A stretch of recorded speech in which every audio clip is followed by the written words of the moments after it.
أعوذ بالله من الشيطان الرجيم بسم الله الرحمن الرحيم الحمد لله والصلاة والسلام على رسول الله وآل رسول الله اللعنة الدائمة على أعدائهم أعداء الله أما بعد فقد قال الله تبارك وتعالى في كتابه المجيد وفرقانه الحميد وقوله الحق واعتصموا بحبل الله جميعا ولا تفرقوا۔ ناظرین، قرآن کریم کا صریح حکم ہے وَاعْتَصِمُوا بِحَبْلِ اللَّهِ جَمِيعًا کہ تم سب اللہ کی رسی کو مضبوطی سے تھام لو، وَلَا تَفَرَّقُوا اور تفرقے میں نہ پڑو۔ اللہ تبارک تعالیٰ سے دعا ہے کہ وہ عالم اسلام کو، مسلم امت کو، مسلمان دانشوروں کو، مسلمان حکمرانوں کو، مسلمان علماء کو آپس میں وحدت کے ساتھ زندگی گزارنے کی اور تفرقے سے بچنے کی توفیق عطا فرمائے، اس لیے کہ وحدت مسلمین کا یہ ڈسکورس قرآنی ہے، یہ ایرانی نہیں ہے، یہ پاکستانی نہیں ہے، اور یہ وہ نسخہ ہے جو ولی فقیہ نے نہیں لکھا، جو کاتب وحی نے لکھا ہے۔ تو اس کے لیے تگدو کرنے کی ہمیشہ ضرورت ہے، اور کوئی بھی ایسی گفتگو جو امت کے درمیان تفرقے کا موجب بنتی ہو، تفرقے کو ہوا دیتی ہو، وہ یقیناً ناقابل قبول ہے۔ لیکن وحدت امت کی اس تگدو کے ساتھ ساتھ، اس فریضوں کو نبھانے کے ساتھ ساتھ ایک اور فرض بھی تمام مسلمانوں کا ہے کہ وہ جسے دین حق سمجھتے ہیں اس کے ناصحانہ ابلاغ کے لیے بھی کوشش کریں، کیونکہ ان الدین عند اللہ الاسلام، اللہ تبارک تعالیٰ کے ہاں صرف ایک ہی دین قبول شدہ اور خداوند تبارک تعالیٰ کا پسندیدہ ہے، اور دین اسلام ہے۔ ہاں اس دین کی درست قرائت بھی تنہا ایک ہے جسے صراط مستقیم کہا جاتا ہے، اور جو بھی اس صراط مستقیم سے دائیں بائیں ہو جاتا ہے وہ یا ضلالت میں اور گمراہی میں اور یا ان لوگوں میں شامل ہو جاتا ہے کہ جن پر اللہ تبارک تعالیٰ کا غضب نازل ہوا اور نازل ہے اور ہوگا۔ تو بنابرائی گمراہی اور ضلالت سے بچانے کے لیے وحدت امت کی تمام تر مخلصانہ تگدو کے ساتھ ساتھ ارشاد حق و حقانیت کی طرف، جس بات کو حق سمجھا جائے اور وہ اس بات کا ناصحانہ اور متین شگفتہ انداز میں اس کا ابلاغ بھی ضروری ہے۔ تو ان دو ذمہ داریوں کو علماء و دانشوران عالم اسلام نے اور مسلم امت نے ایک ساتھ نبھانا ہے، اور نظریہ ولایت فقیہ کے ماننے والوں کی حیثیت سے ہمارا ڈسکورس یہی ڈسکورس ہے، اس کا بارہا اعلان کیا جا چکا ہے، اور اب تک بھی اگر کسی دانشور کے لیے یہ بات مخفی ہے تو ہم آج اس کا ایک دفعہ اعادہ کر دیتے ہیں اور اعلان کر دیتے ہیں کہ ہم وحدت مسلمین کے قائل ہیں، اور ہم اسے قرآنی فریضہ سمجھتے ہیں، اور یہ ایک قرآنی ڈسکورس ہے جسے کاتب وحی نے لکھا ہے، اور اس میں مابین المسالک لکم دینکم ولی دین، ہم اس نظریے پر رہ کر اگرچہ سماجی وحدت کے لیے ہر قسم کے معانقہ اور ایک دوسرے کو گلے اور سینے لگانے سے کے لیے آمادہ ہیں، اور اس گنجائش کے ساتھ کہ دوسروں کو بھی حق دیتے ہیں کہ وہ تعمیری مکالمہ کے ذریعے اگر کہیں ولایت فقیہ کے پیروکاروں کو، مکتب تشیع کے ماننے والوں کو گمراہی پر سمجھتے ہیں، ضلالت پر سمجھتے ہیں، تو قل ہاتوا برہانکم، تم اپنی دلیل لے آؤ، اور ہم اپنا برہان لے آتے ہیں۔ تو جو ہے عقل مند وہی ہوگا کہ الذین یستمعون القول فیتبعون احسنہ، کہ جو بات دونوں طرف کی سن لے گا اور جو حسن بات ہو اس کی پیروی کرے۔ اس مقدمے کے بعد ناظرین، ہماری آج کی گفتگو جو دل صاحب انصاف سے انصاف طلب ہے کہ عنوان کے تحت انصاف طلبی کی کسی اپیل کی سماعت تھی، اور آج ہم سمجھتے ہیں کہ اس کا دوسرا سیشن ہے، اور ابھی وہ سماعت مکمل ہم نے نئی سماعت کی تھی، جبکہ اسی دوران ایک اور اپیل بھی دائر کر دی گئی ہے مدعی کی طرف سے، اور ہماری کوشش ہوگی کہ ہم اس پچھلی اپیل کو اور یہ جو ابھی ایک نئی اپیل آئی ہے، ان دونوں کو ایک ہی سیشن اور آج کے سیشن میں ایک ساتھ نمٹا دیں۔ جہاں تک اس تازہ اپیل کا یا اس تازہ مدعا کا تعلق ہے تو یہ البتہ مدعی نے ہمارے سامنے نہیں رکھا، انہوں نے اسے ایک فرد واحد کے سامنے رکھا ہے۔ ہم سمجھتے ہیں کہ بنیادی طور پر ان کا یقیناً یہ فرض بھی ہے اور حق بھی ہے کہ وہ اس اپیل کی سماعت کریں یا اس سوال کا جواب دیں جو ڈاکٹر احمد جاوید نے اپنی گفتگو میں اٹھایا ہے ولایت فقیہ کے حوالے سے، اور چند ایک دیگر نکات بھی انہوں نے اٹھائے ہیں۔ اور میں سمجھتا ہوں کہ شاید جن بزرگوار سے یہ سوال پوچھا گیا ہے وہ پسند بھی نہ کریں کہ ہم اس سوال کا جواب دیں، اور نہ ہی ان کے چاہنے والے اور حوالی اس بات کو برداشت کریں کہ ہم اس سوال کا جواب دیں، اور نہ ہی محترم جناب ڈاکٹر احمد جاوید صاحب جو ہے ہم جیسے طالب علم کی زبانی اس سوال کا جواب سننا پسند کریں اور اسے شاید وہ اپنے لیے کم شانی تصور کریں۔ لیکن ظاہر ہے موضوع ایسا ہے کہ وہ کوئی دو بندوں کے درمیان کسی بھیڑ بکری کا سودا تو نہیں ہو رہا، اور نہ ہی سوء مسلمین میں کوئی معاملہ ہو رہا ہے کہ اس میں دو مسلمانوں کے درمیان اگر معاملہ ہو تو تیسرے کا اس معاملے میں پڑھنا یا بولی لگانا وہ مکروہ ہوتا ہے، ایسا تو نہیں ہے نا۔ یہ موضوع ایسا ہے جس کا تعلق مسلمین کے ساتھ ہے، دو بندوں کا معاملہ نہیں ہے۔ اس موضوع کا تعلق ولایت فقیہ کے ماننے والوں کے ساتھ ہے، اس گفتگو اور اس ٹاک کا تعلق شیعیان جہان کے ساتھ ہے، اس ٹاک کا تعلق مسلمین جہان کے ساتھ ہے۔ لہٰذا کوئی پسند کرے یا نہ کرے، بہرحال ہم یہ سمجھتے ہیں، اپنا فریضہ سمجھتے ہیں کہ ہم اس معاملے میں کم از کم اپنے ناظرین کے لیے، ان بچوں کے لیے جو ہمیں سننا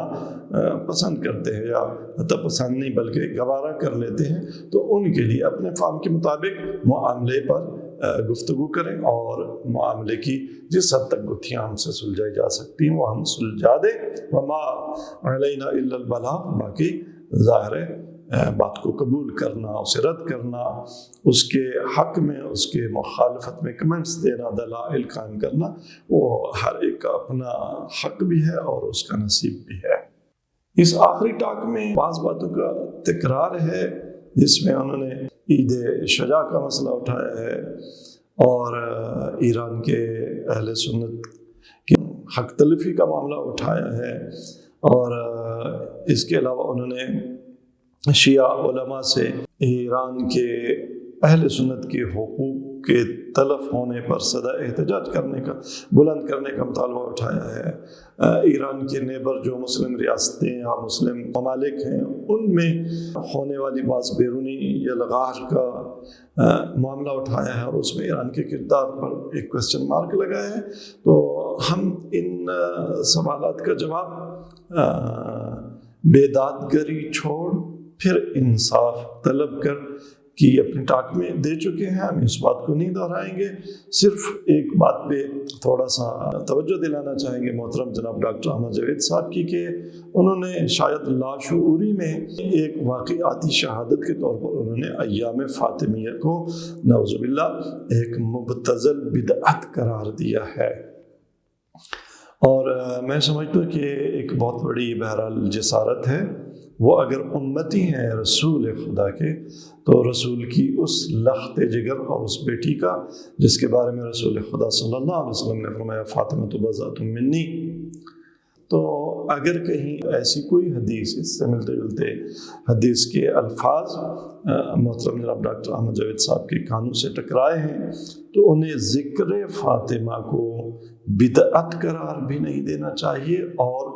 اس سے بڑھ کر نعوذ باللہ مبتذل بدعت، تو کہاں ذکر سیدہ اور کہاں نعوذ باللہ بدعت اور ابتذال۔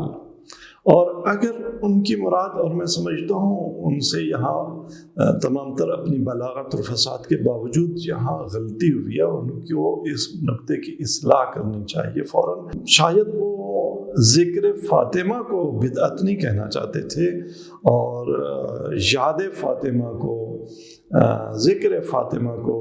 کی محفل کسی کو بھی محفل ابتذال نہیں قرار دینا چاہتے. وہ ان کا اصل کنسرن وہ اگلی بات تھی کہ جس میں انہوں نے خلیفہ ثانی کی بات کی. شاید اس بات کو وہ بدعت قرار دے رہے تھے اور اسے ابتذال قرار دے رہے تھے کہ خلیفۃ المسلمین دوسرے خلیفہ کو فلاں یا فلاں ان پہ تہمت لگانا وہ ابتذال ہے اور وہ بدعت ہے. تو اس بات کی وہ تصحیح کریں اور اس پہ تصریح کریں، اور اگر کہیں ان سے کوتاہی اور غلطی ہوئی اور ہم سمجھتے ہیں ہوئی ہے اور جسارت ہوئی ہے صاحت مقدس سیدۃ نساء العالمین میں، تو مرنے سے پہلے توبہ اس پہ کریں اور اپنی اصلاح کر لیں. اور اسی طرح سے ایک بے بنیاد بات انہوں نے شہادت رسول کا افسانہ وہ جو ہے شیعوں کی طرف سے شروع کیا جانے کی بات کی ہے، اور اس میں قصوروار ام المؤمنین بی بی عائشہ کو قرار دینے کی گفتگو کی بات کی ہے. تو یہ سراسر بے بنیاد باتیں ہیں. اگر کہیں ایسی کوئی حرکت کسی نے کی ہے کہی ہے تو اس کا قطعاً مرجعیت کے ساتھ، شیعیت کے ساتھ، اثنا عشری شیعہ کے ساتھ اور ان کی تعلیمات کے ساتھ، ولایت فقیہ کے ساتھ کوئی تعلق نہیں ہے. بہرحال ایسی باتیں ان جیسی شخصیت کے زبان سے جاری ہونا کہ ان کی شکل بہت چھوٹا کر رہی ہیں اور بہت چھوٹا قد ہو گیا ان کا. یعنی ٹاکس میں ایک دفعہ پھر ہم ان سے خیر خواہی کے جذبے کے تحت انہیں تذکر دلاتے ہیں کہ تم نے ایک مقام کسب کیا سال کی محنت کے بعد، تم نے اپنا قد بنایا اور اپنی شخصیت کو برباد نہ کرو چند 1-2-4 ٹاکس میں جو تم نے کر دیا ہے. ابھی بھی وقت باقی ہے اور ابھی بھی اصلاح احوال کی گنجائش باقی ہے. اور یہاں ہم اس بات کا بھی بہرحال ایک جواب دینا چاہیں گے کہ انہوں نے اپنی دل صاحب انصاف کی ٹاک میں وحدت مسلمین کے حوالے سے انہوں نے اہل سنت کی طرف جو کوششیں کی گئی ہیں انہیں زیادہ اخلاص پر مبنی کہیں یا حقیقت کے قریب تر قرار دیا ہے، اور اس میں جامعہ ازہر کے فتوے کا اشارہ کیا، جس میں بہرحال جامعہ الازہر کا یہ فتویٰ کہ اگر کوئی مذہب تشیع کے مطابق فقہ جعفری کے مطابق اعمال انجام دیتا ہے تو بھی اس کا فریضہ ادا ہو جاتا ہے. تو اس پہ انہوں نے مطالبہ یہ کیا، کہا یہ کہ آیا کوئی فتویٰ آیا ہے حکم سے یا آیا حکم سے ایسا جیسا جامعہ الازہر سے آیا کہ اگر ایک شیعہ سنی ہو جائے تو اس کے اسلام پر کوئی فرق نہیں پڑا. رہبر معظم شورى نگہبان کا ایسا کوئی فتویٰ رولنگ قانون، تو کہتے ہیں کہ اگر کوئی ایسا فتویٰ آ گیا تو میں انتہائی نشاط میں اعلان کروں گا کہ میں بکواس کرتا رہا. میں کہوں گا کہ پہلی بات تو یہ ہے کہ یہ فتویٰ آپ کا تو نہیں ہے، آپ نے اس فتوے کی مخالفت کی ہے. دوسری بات یہ کہ آپ کا فقہ شیعہ کا مطالعہ نہیں ہے. آپ فقہ شیعہ کا مطالعہ کریں، اور فقہ شیعہ میں اگر ایک اہل سنت شیعہ ہو جاتا ہے تو بہت سارے اعمال میں اس کے اعمال کا اعادہ نہیں ہے، اور سنی ہوتے ہوئے شیعہ سنی ہو جائے یا کوئی ابتداءً اہل سنت ہو، فقہ شیعہ ان کا آخرت کا معاملہ خدا پر چھوڑ دیتی ہے، اور دنیا میں جہاں تک ان کا معاملہ ہے تو انہیں جاری اور نافذ سمجھتی ہے. نکاح کے معاملات ہوں، سوق مسلمین کے معاملات ہوں، طلاق کے مسائل ہوں، معاملات کے مسائل ہوں، تو فقہ شیعہ فقہ اہل سنت کی بنیاد پر کیے گئے جو ہے معاملات ہیں وہ ظاہر ہے ان کا اس دنیا کے ساتھ جہاں تک تعلق ہے تو اس کو فقہ شیعہ جاری قرار دیتی ہے. باقی رہی عبادت، تو عبادت کا معاملہ وہ شیعہ کا عمل ہو یا سنی کا عمل ہو، اس کی قبولیت و عدم قبولیت کا فیصلہ خدا نے کرنا ہے. اس میں شیعہ یا سنی فقہا کے فتاوی کو چھوڑ دیں، وہ کیونکہ فتویٰ قضاوت کر بھی نہیں سکتا، کرے بھی تو فتوی کی قضاوت کی کوئی حیثیت نہیں ہے. یہ قضاوت کہاں ہوگی؟ بارگاہ ربوبی میں ہوگی، یہ عدل الہی کی بارگاہ میں ہوگی، اور اس فیصلے کو چھوڑ دیں وہاں تک کے لیے. تو بنابراین شیعہ فقہا عملی طور پر اپنے فتووں میں جامعہ الازہر سے کبھی پیچھے نہیں رہے فقہ شیعہ میں اس کی بہت مثالیں ہیں جس پہ اس وقت میں جو ہے نا گفتگو نہیں کر سکتا اور نہ ضرورت ہے گفتگو کرنے کی۔ آپ نے اپنی ٹاک میں ایران پر یہ ایک جو اعتراض اٹھایا کہ اس نے جہاں شیعہ نہیں بھی ہے وہاں بھی تعلیمی مراکز کھولے ہیں۔ بعض آپ کے اعتراضات واقعاً آپ کی جو ایک شخصیت بنی ہوئی تھی اس کو بہت چکنا چور کر دیتے ہیں، مطلب یہ بھی کرنے کہنے کی بات ہے۔ اور ممالک نے نہیں بنائے دوسرے ممالک میں اپنے تعلیمی مراکز، اس ملک مملکت پاکستان میں یا جن ممالک میں آپ ایرانی تعلیمی اداروں کی بات کر رہے ہیں وہاں کیا یورپی ممالک کے تعلیمی ادارے نہیں ہیں؟ کیا مسلمان ممالک کے تعلیمی ادارے نہیں ہیں؟ فقط آپ لاہور میں اور اسلام آباد میں ان اداروں کو دیکھ لیں جو دیگر ممالک نے بنائے ہیں اور جو غیر مسلم ممالک نے بنائے ہیں، اور پھر تھوڑا سا ریشو کا بھی تقابل کر لیں، بھلا پھر بھی یہ بھی کوئی کہنے کی بات ہے۔ اور باقی رہا کہ اہل سنت جو ہیں ایران میں ان کے حقوق کی تلف ہونے پر شیعہ علماء پاکستان سے، ہندوستان سے، امریکہ سے، انگلینڈ سے احتجاج کیوں نہیں کرتے؟ تو دیکھیں، سب سے پہلے تو ہمارے لیے واضح اور ہمارے سامنے عینی شہادت آنی چاہیے کہ واقعاً ایران کے سیستان و بلوچستان یا دیگر علاقوں میں اہل سنت کے حقوق کا اطلاف وہ بھی سرکاری پشت پناہی میں اور ولی فقیہ کی رضایت اور ان کے علم کے ساتھ ہو رہا ہے۔ سب سے پہلے تو اس پر ٹھوس شہادتیں چاہیے، آپ کے زبانی کلامی دعوے نہیں، اور جب ایسی ٹھوس شہادتیں آ جائیں گی تو ہم احتجاج تو کریں گے، لیکن ایک گنجائش آپ کو رکھنا ہوگی، اور وہ یہ کہ پاکستان میں اور دیگر ممالک میں جہاں جہاں اہل تشیع کے حقوق ضائع ہو رہے ہیں وہاں ایران کے علماء کو، وہ چاہے سنی علماء یا شیعہ علماء، ان میں بھی یہ حق دینا کہ جیسا احتجاج پاکستان میں کیا جائے، جیسا احتجاج ہندوستان میں کیا جائے گا، جیسا احتجاج امریکہ میں کیا جائے گا، جیسا احتجاج انگلینڈ میں کیا جائے گا، ویسے احتجاج کا تہران میں اپنے ملک کے سفارت خانے کے سامنے وہاں کے سنی شیعہ علماء کو اس بات پر احتجاج کا حق دے دینا کہ پارا چنار آیا وہ پاکستان میں نہیں ہے، آیا پارا چنار کے لوگ وہ پاکستانی نہیں ہیں، آیا گلگت بلتستان کے لوگ پاکستانی نہیں ہیں۔ اگر آزاد کشمیر ریاست بن سکتی ہے، وہاں سپریم کورٹ ہو سکتی ہے، وہاں کا وزیر اعظم ہو سکتا ہے، وہاں کے لوگ یہ کہہ سکتے ہیں کہ جی یہ پاکستانی اور ہم کشمیری ہیں، یا ہمارا تعلق آزاد کشمیر سے ہے، اور آپ اگر ادھر سے جائیں تو آپ کو مظفر آباد کے لوگ کہتے ہیں کہ آپ پاکستان سے آئے ہیں نا۔ تو یہاں یہ سب کچھ ہو سکتا ہے، لیکن گلگت اور بلتستان کو تمام آئینی حقوق نہیں دیے جا سکتے، اور پارا چنار کے لوگوں کو آئینی حقوق نہیں دیے جا سکتے۔ اور پھر آیا آپ یہ گنجائش رکھتے ہیں کہ ایسا احتجاج متقابلاً ایران کے شیعہ سنی علماء بھی کر سکیں؟ یہ اگر آپ نے گنجائش نکال لی تو یقیناً جہاں بھی گنجائش نکل آئے گی۔ آپ نے اپنے پچھلی ٹاک میں ایک جو ہے بلند بانگ دعویٰ بھی کیا، ڈرایا دھمکایا بھی ہم جیسے طالب علموں کو کہ اس فہم میں نہ رہنا کہ میں نہیں جانتا۔ چل کے آپ نے کہا کہ اگر ٹھوس بات ہوئی تو یہ آپ سے کوئی مولوی مخاطب نہیں ہے، آپ لوگوں کو خاصی پریشانی ہوگی اور آپ کو اپنے آپ پر اعتماد ختم ہو جائے گا۔ میں تشیع کے منابع فلاں فلاں اور میکنزم کو بہت زیادہ جانتا ہوں۔ اس پہ میں اتنا عرض کرنا چاہوں گا کہ بہرحال میں اپنی بات تو نہیں کرتا، میں تو ایک مکتب تشیع کا اور پیروان ولایت فقیہ میں سے ایک ادنا سا طالب علم ہوں، لیکن بہرحال شاید آپ نے کہیں یہ محاورہ پڑھا سنا ہو کہ تحد البت من الشت۔ آپ کی یہ دھمکی بطور کلی دانشوران امامیہ، علماء امامیہ، شیعہ اثنا عشریہ اور پیروان ولایت فقیہ کے لیے ایسا ہے کہ کوئی بطخ کو یہ دھمکی لگائے کہ میں تمہیں اٹھا کے پانی میں پھینک دوں گا۔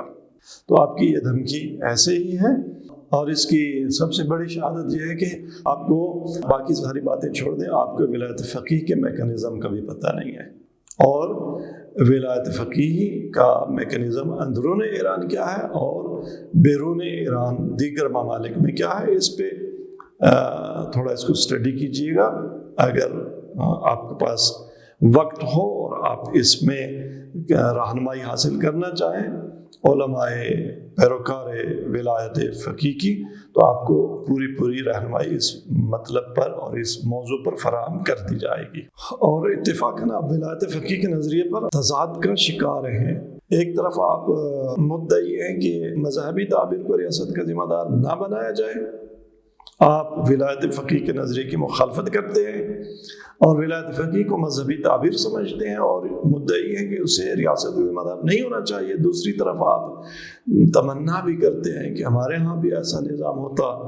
تو اگر آپ کے ہاں ایسا نظام نہیں ہے تو کہیں انگور کھٹے ہیں کی منطق پر تو آپ کاربند نہیں ہیں. اور اگر انگور کھٹے نہیں ہیں، ولایت فقیہ کا نظریہ درست ہے، تو پھر اس کا درست فہم آپ کو حاصل کرنے کی ضرورت ہے. بہرحال چند ایک نکات ولایت فقیہ کے حوالے سے میں یہاں پہ آج پھر بیان کرنا چاہوں گا، اور آپ کے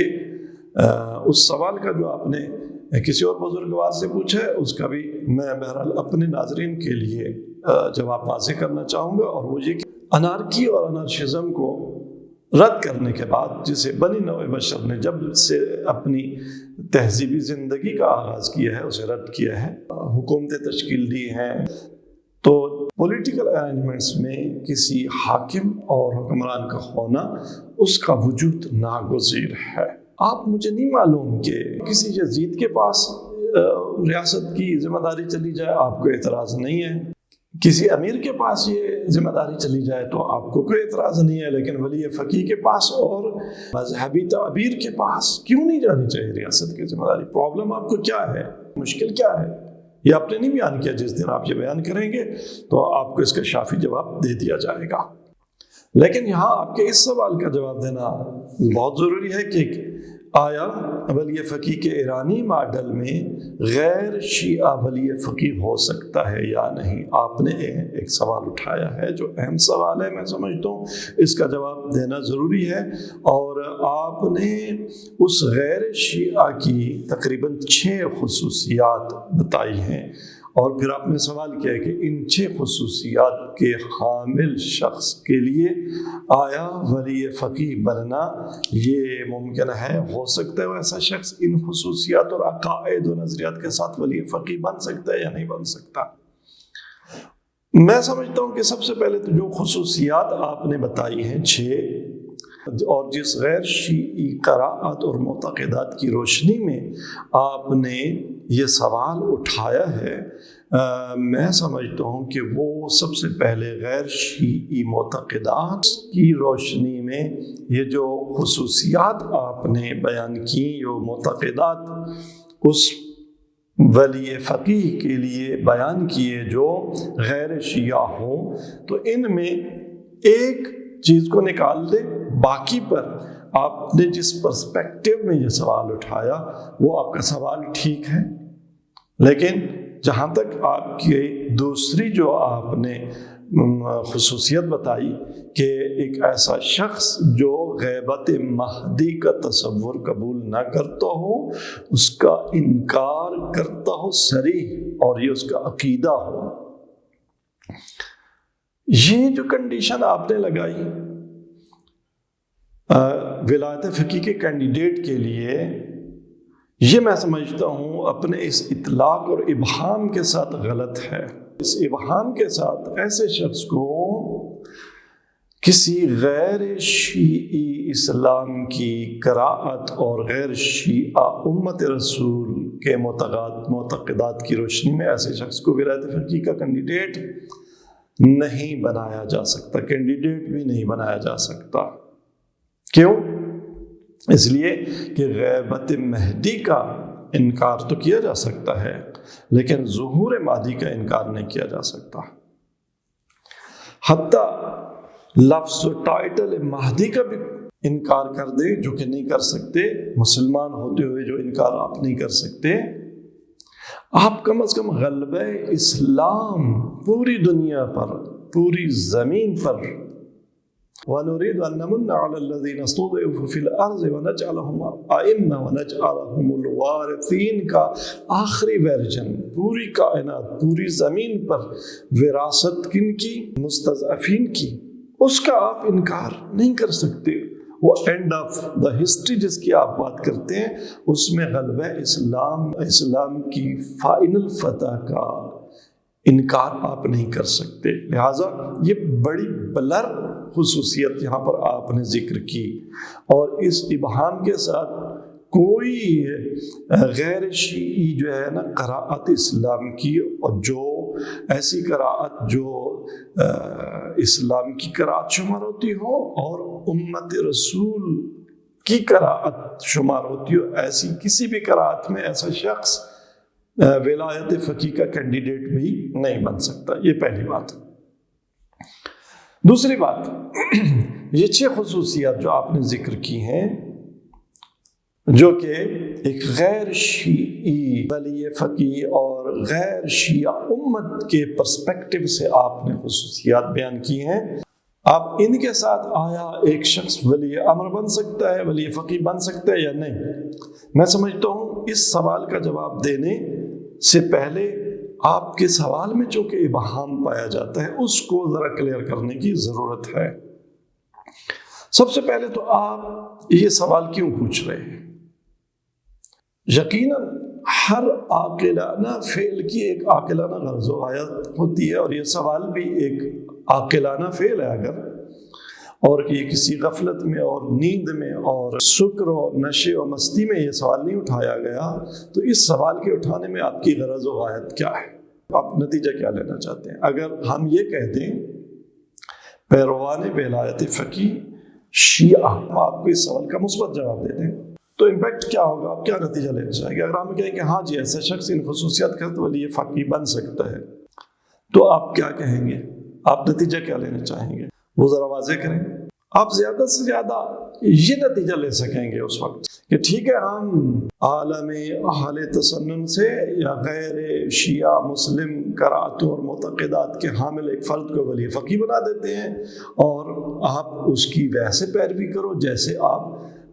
شیعہ ولی فقیہ کی کرتے ہو۔ جس طرح سے ولایت فقیہ کی شیعہ قرأت میں ولی فقیہ کی پیروی واجب ہے، اسی طرح سے سنی ولی فقیہ کی غیر شیعہ ولی فقیہ کی پیروی کو بھی واجب قرار دو۔ اگر تمہاری یہ غرض ہو آیا تو یہ نتیجہ لینا چاہتے ہیں آپ، تو یہاں ہم آپ کی تصحیح کرنا چاہیں گے۔ یہاں یہ کہنا چاہیں گے کہ اگر ایسا ولی فقیہ بنایا جا سکتا ہو اور بن بھی جائے غیر شیعہ، تو شیعہ پر اس کی اطاعت واجب نہیں ہوگی، جیسا کہ آپ شیعہ ولی فقیہ کی اطاعت نہ اپنے آپ پر واجب قرار دیتے ہیں، نہ اہل سنت کی جو ہے اکثریت پر واجب قرار دیتے ہیں، حتیٰ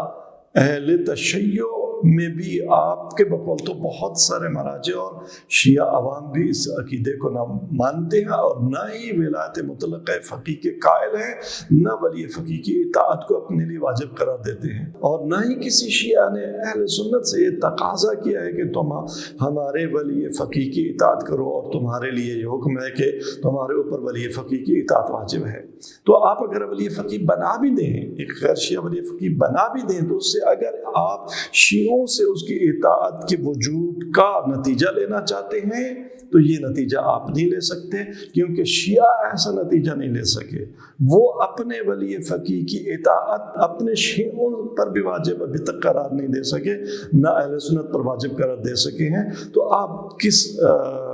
ہدف اور کس پرپس کے پیچھے ہیں اس سوال کا مثبت جواب پانے کے لیے؟ اور اگر منفی جواب دیا جائے کہ نہیں غیر شیعہ جو ہے ولی فقیہ نہیں بن سکتا، تو آپ کیا نتیجہ لیں گے؟ اب زیادہ یہی کہیں گے کہ اگر غیر شیعہ ولی فقیہ نہیں بن سکتا تو شیعہ بھی ولی فقیہ نہیں بن سکتا۔ کس کے لیے؟ غیر شیعہ کے لیے ولی فقیہ نہیں بن سکتا، تو شیعوں نے کب کہا ہے کہ شیعہ ولی فقیہ سنیوں کے لیے بھی ولی فقیہ؟ یہ پہلی بات۔ اور دوسری بات، ابھی ہم نے آپ کے سوال کا جواب نہیں دیا، ابھی ہم آپ کے سوال کی تحلیل کر رہے ہیں۔ ابھی بھی پہلے تو پرپس واضح نہیں ہے آپ کے سوال کا، اس پرپز کی، جس پرپز کے تحت آپ نے یہ سوال اٹھایا، جس عاقلانہ غرض و غایت کے تحت آپ نے ایک سوال اٹھایا، کسی دیوانگی میں سوال نہیں اٹھایا، اس کی وہ غرض و غایت میں دو شقے متصور ہیں، اور دونوں شقوں کی بنیاد پر وہ غرض فاسد ہے جس غرض کے تحت یہ سوال اٹھایا گیا ہے۔ لہٰذا بے بنیاد بے غرض سوال یا ایک ایسی فرضی غرض کے تحت ایک سوال اٹھانا جس کی کوئی لاجک نہ ہو، جس کی کوئی بیس نہ ہو، جس کا کوئی فائدہ نہ ہو، تو سوال مبہم ہو جاتا ہے، سوال بے غرض و غایت ہو جاتا ہے۔ لہٰذا سب سے پہلی بات تو یہ ہے کہ آپ کا سوال بے غرض و بے غایت ہے، یعنی اس پر کوئی عقل مندانہ حکیمانہ غرض و غایت مرتب ہی نہیں ہوتی۔ ہم ایک لمحے کے لیے مان لیتے ہیں کہ آپ کا سوال امت رسول کا سوال ہے، اور یہ غیر شیعی امت رسول کے معتقدات کی بنیاد پر یہ اٹھایا گیا سوال ہے، تو ہم احتراماً آپ کے سوال کو اس کی غرض عقلائی بھی اس کو قبول کر لیتے ہیں، اور لے بھی لیتے ہیں، سنتے بھی ہیں، اس پر غور بھی کرتے ہیں اور مخلصانہ غور کرتے ہیں، لیکن ابھی بھی آپ کا سوال مبہم ہے۔ آپ کے سوال میں ابھی بھی چند ایک شقیں وہ متصور ہیں،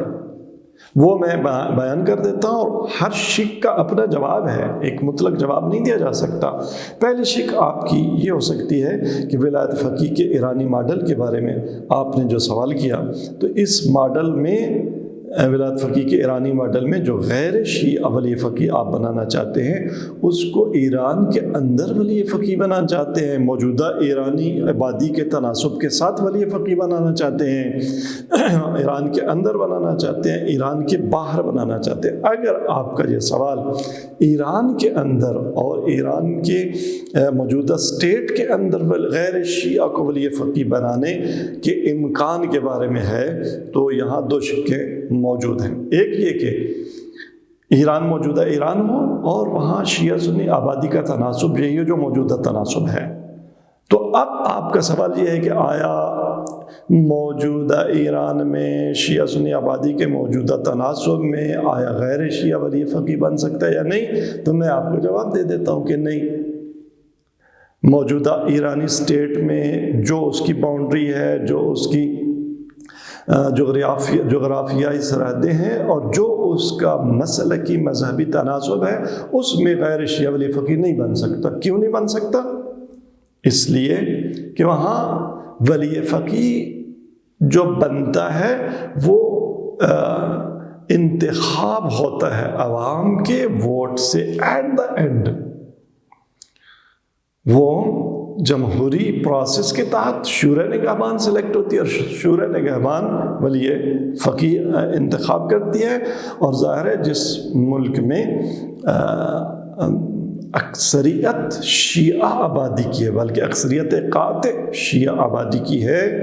وہاں شورا نگہبان جو تشکیل پائے گی وہ ظاہر ہے اس میں اکثریت شیعہ کی ہوگی، اور ایک شیعہ اکثریت والی شورا نگہبان کبھی بھی غیر شیعہ کو، اور وہ بھی ان عقائد کے ساتھ جو آپ نے بیان کیے، اسے اپنا ولی فقیہ معین نہیں کرے گی۔ بس ایران کے اندر ایران کے موجودہ تناسب میں غیر شیعہ ولی فقیہ نہیں بن سکتا۔ یہ جواب مل گیا آپ کو۔ اب اس جواب سے آپ کیا فائدہ اٹھانا چاہتے ہیں؟ آپ کہیں گے جی کہ اگر غیر شیعہ ولی فقیہ نہیں بن سکتا تو پھر اس ولی فقیہ کی ولایت غیر شیعہ کے لیے نہیں ہے، تو ہم نے کب کہا ہے کہ غیر شیعہ کے لیے؟ اور اگر آپ کہیں کہ ایران کے اندر غیر شیعہ کے لیے بھی اس ولی فقیہ کی ولایت نہیں ہے، تو یہ بات اس دن کی جا سکے گی جس دن شورا نگہبان میں غیر شیعی فقہا علماء نہیں ہوں گے، جبکہ ابھی غیر شیعی فقہا اہل سنت فقہا علماء شورا نگہبان میں موجود ہیں، انتخاب کے ذریعے اہل سنت کے انتخاب کے ذریعے آتے ہیں، اور ان کا انتخابات میں شریک ہونا، اس پولیٹیکل سسٹم کا حصہ بننا، یہ اس ولایت فقیہ کے نظام کی تائید کے مترادف ہے، اور جب تک یہ تائید موجود ہے تو آپ اس کو چیلنج نہیں کر سکتے۔ آپ کے سوال کی ایک اور شق ہو سکتی ہے یہ کہ ایران میں تناسب شیعہ سنی آبادی کا الٹا ہو جائے، تو وہاں اس وقت آیا امکان ہوگا کہ غیر شیعہ ولی فقیہ ایران کے اندر کے لیے ایک جو ہے منتخب ہو جائے، تو میں کہوں گا کہ وہاں عقلی امکان تو ہوگا، لیکن عملی امکان پھر بھی مجھے وہاں نظر نہیں آتا۔ اس لیے کیونکہ جہاں سنی آبادی کا تناسب شیعہ آبادی سے ایران کے برعکس ہے اس وقت بھی، وہاں آپ ولی فقیہ نہیں بنا سکے۔ آپ کو کسی نے روکا ہے ولی فقیہ بنانے سے؟ ایک غیر شیعہ ولی فقیہ عالم اہل سنت میں جس کی آپ حسرت کرتے ہیں اور تمنا کرتے ہیں، آپ بنا لیں۔ تو آپ کا ایران سے باہر سنی دنیا میں جہان غیر شیعی میں اکثریت کے باوجود ولی فقیہ نہ بنا سکنا، نہ بنانا، اس بات کی دلیل ہے کہ عملاً ایران میں بھی اگر آبادی کا تناسب تبدیل ہو جائے تو وہاں غیر شیعہ ولی فقیہ نہیں بن پائے گا، آپ نہیں بنا پائیں گے۔ اگر آپ بنا پائیں تو شیعوں کو اس پر کوئی اعتراض نہیں ہے، آپ بنا لیں، بسم اللہ، ہمیں خوشی ہوگی۔ آپ کے سوال کی ایک اور شق متصور ہے کہ آپ نے یہ سوال اٹھایا پورے جہان میں، عالم اسلام کے لیے آپ نے اٹھایا، ایران کی بات آپ نہیں کر رہے، آپ پورے عالم اسلام میں، جس میں آپ شیعہ عالم کو بھی شامل کریں اور جو اسلام کی شیعی قراءت ہے اپنے سارے تنوع کے ساتھ وہ اس کو بھی شامل کرے، اور تمام دیگر جو پذیرفتہ شدہ اور قبول شدہ مسلم قراءتیں ہیں اسلام کی، ان سب میں آیا غیر شیعی ولی فقیہ ہو سکتا ہے؟ یعنی یہ آپ کا ایک سوال ہو سکتا ہے۔ تو اس میں پھر آگے اور دو شقیں ہیں، تب جواب آپ کے سوال کا آئے گا۔ اور وہ شقیں یہ ہیں کہ میں پوچھوں گا آپ سے کہ آیا آپ کا سوال عالم اسلام کے میں آبادی شیعہ سنی کی آبادی کے کس تناسب کی بنیاد پر ہے؟ آیا موجودہ تناسب آپ کے مد نظر ہے؟ ہاں، اگر آپ کا سوال یہ ہے کہ جو اس وقت سنی اکثریتی آبادی ہے عالم اسلام کی، اس میں ان عقیدوں کے ساتھ جو آپ نے شمار کیے، آیا ایک غیر شیعہ ولی فقیہ ہو سکتا ہے؟ تو میں کہوں گا کہ ہاں، ہو سکتا ہے۔ اہل سنت کے علماء وہ مل کر ایک غیر شیعہ ولی فقیہ کا انتخاب کر سکتے ہیں، لیکن ہم نہیں مانیں گے اسے ولی فقیہ، اسے کم از کم اپنے لیے واجب الاطاعت نہیں قرار دیں گے، جیسا کہ آپ واجب الاطاعت قرار نہیں دیتے۔ آپ ولی فقیہ ہو سکتا ہے، غیر شیعہ ولی فقیہ ان عقیدوں کے ساتھ جو آپ نے بیان کیے ہو سکتا ہے غیر شیعہ، لیکن شیعہ اسے اپنا ولی فقیہ نہیں مانیں گے، جیسا کہ آپ نے ہمارے ولی فقیہ کو اپنا ولی فقیہ نہیں مانا، آپ نے اسے واجب الاطاعت نہیں مانا، ہم اسے نہیں مانیں گے، اسے واجب الاطاعت نہیں مانیں گے۔ لیکن ہم اتنا پھر بھی آپ کو یقین دلاتے ہیں کہ عالم اسلام کے عام مفادات، جہاں بات قرآن کی ہوگی، جہاں بات قبلہ کی ہوگی، جہاں بات قبلہ اول کی ہوگی، جہاں مسلم امت کے اجتماعی مفاد کی بات ہوگی، ہم غیر شیعہ ولی فقیہ کو واجب الاطاعت نہ سمجھتے ہوئے بھی اس کے ساتھ کھڑے ہوں گے۔ اور آپ سے ہماری یہی توقع ہے کہ آپ عالم اسلام کے مفاد کے لیے آج کے اس منظر میں جو موجودہ صورتحال ہے، اس میں ولی فقیہ کے ساتھ کم از کم غزہ کے لیے ولی فقیہ کے ساتھ کھڑے ہو جاؤ، شیعہ ولی فقیہ کے ساتھ کھڑے ہو جاؤ۔ بے شک اپنے باقی مطالبے آپ ولی فقیہ سے کرتے رہنا، غزہ کو بچا لو۔ ایک اور بھی شک رہ جاتی ہے آپ کے سوال میں کہ موجودہ آبادی کا تناسب وہ برعکس ہو، یعنی شیعہ اکثریت و عالم اسلام میں اور سنی اقلیت میں، جیسے اس وقت شیعہ کو آپ اقلیت قرار دے رہے ہیں اور اہل سنت کو آپ اکثریت قرار دے رہے ہیں۔ یہ بھی ایک فرضی صورتحال ہے۔ کیا ایسی صورتحال اگر پیش آ جائے تو اس میں غیر شیعہ ولی فقیہ ہو سکے گا یا نہیں ہو سکے گا؟ تو میں کہتا ہوں کہ اس میں یقیناً غیر شیعہ ولی فقیہ نہیں بن سکے گا، کیونکہ آبادی کا تناسب بھی جب اکثریت اہل تشیع کی ہوگی تو انہیں کیا ضرورت ہے غیر شیعہ فقیہ کو اور عالم کو اپنا ولی بنانے کی۔ تو میرے خیال میں اب آپ کے لیے اس سوال کا جواب بہت واضح ہو چکا ہوگا۔